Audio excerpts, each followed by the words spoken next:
You ever notice how a single song can feel like it's, I don't know, reading your mind? How it can take you from feeling kind of down to totally on top of the world in like 3 minutes? Well, it feels like magic, but I'm telling you, it's not. It's actually a code. And today, we're going to crack it. I mean, seriously, think about it for a sec. You're feeling kind of blah, you put on that one hype track, and boom, suddenly you're ready to take on anything. Or maybe you're trying to chill out. You put on a slow song, and you're in a completely different headspace. That is not an accident. Artists are basically emotional hackers. They're using a secret code to get right inside your brain. So if we want to crack this code, we have to go right to the source. Let's take a look at what's actually going on inside your brain the second you hit play. Okay, so this all happens in a split second. First, your ears process the sound. That's the easy part. But then, that signal kind of bypasses the logical parts of your brain and zips straight to your emotion center, this thing called the limbic system. And here's the wild part. Your brain starts releasing dopamine. Now, that is the exact same feel-good chemical you get from, say, beating a super tough level in a video game or watching one of your posts go viral. Your brain is literally rewarding you for listening to that song. So if music is a code, right, then composers and artists are the coders. And they have this secret toolkit just packed with different things they use to build a feeling piece by piece. So for the rest of this explainer, we're going to open up that toolkit and see exactly what's inside. All right, let's get into it. First up in this toolkit, we're going to start with the two most obvious tools artists use to grab your attention: the speed and the volume. First up, we've got tempo, which is just a fancy word for speed. And this gaming analogy, it's perfect. A fast tempo is just like hitting the sprint button in a game. It gets your adrenaline pumping, you're ready for action.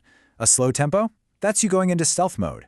Everything's careful, quiet, and it makes you focus really intensely on what's about to happen. And this isn't just some vague feeling, it's a real physical reaction. Fast music feels super energetic and happy, and get this, it can literally make your heart beat faster. That's exactly why your workout playlist is probably full of high-tempo tracks. But on the flip side, slow music just brings everything down. It feels calm, thoughtful. It can even physically slow your heart rate. It's the ultimate chill-out tool. The next tool is dynamics, which is all about the volume. Think about your favorite movies. A superhero shouting some epic battle cry has a totally different impact than two characters whispering a secret, right? Well, music uses volume in the exact same way to create drama and make you lean in closer. Yeah, this one's pretty intuitive. Loud music feels powerful and exciting. That's the big, epic chorus of a song that you just have to sing along to. But when the music gets quiet, it creates a whole different vibe. It feels calm, intimate, maybe a little sad and gentle. It's like the artist is pulling you in to share a secret. It's basically the volume control for your feeling. Okay, so speed and volume are kind of the basics. Now let's dig a little deeper into the toolkit and talk about the actual notes themselves, the melody and the harmony. So, what even is a melody? It's simple, really. It's the main tune. You know when a song gets stuck in your head? It is almost always the melody that you're humming over and over again. You could say it's the song's main character. And the shape of that melody is everything. When the notes just flow smoothly from one to the next, it feels peaceful and happy. But when the melody starts jumping around with sharp, clashing notes, it instantly creates tension and anxiety. Seriously, think of the music in a horror movie right before a jump scare. That's a jagged melody, and it's totally designed to put you on edge. Next up, harmony. This is just what happens when different notes are played at the same time. And this analogy is great. Think of it like the vibe in your friend group. You know, when everyone's getting along, laughing, that's a pleasant harmony. But when two people are arguing, it just creates this weird, tense vibe in the room, right? That's a clashing harmony. So pleasant harmonies feel really satisfying and complete, kind of like clicking the last piece of a puzzle into place. But when artists use dissonant or clashing harmonies, they're doing it on purpose. They're creating tension to make you feel a little uneasy, taking you on an emotional journey before finally resolving it with a harmony that feels like coming home. All right, let's grab the last couple of tools from the kit. These are the ones that give a song its unique heartbeat, its specific sound color, and of course, its actual story. First, we've got rhythm. This is the foundation, the pulse of the song. It's that pattern of beats that makes you nod your head or tap your foot without even realizing you're doing it.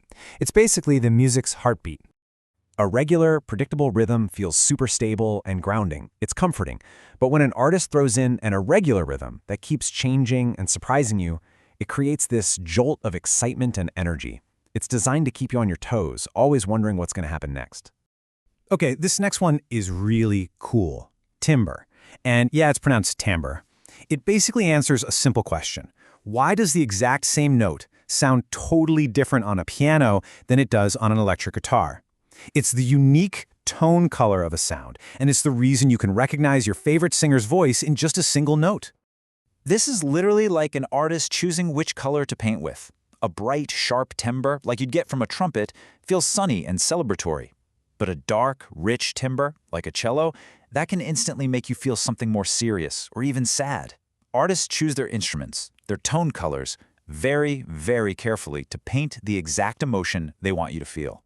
And finally, we have the most obvious tool in the whole kit, the lyrics. The music can make you feel a certain way, but the lyrics tell you why you feel that way. They give the emotion a name, they give it a story, and that makes the connection you feel 100 times more powerful. So, we've looked at all these tools in the composer's toolkit. But that brings up a pretty big question. If all artists are using the same basic tools, why don't we all like the same music? Well, the answer is that your taste in music is like your fingerprint. It is completely 100% unique to you. That song your parents always played on road trips, that's now baked into your memories.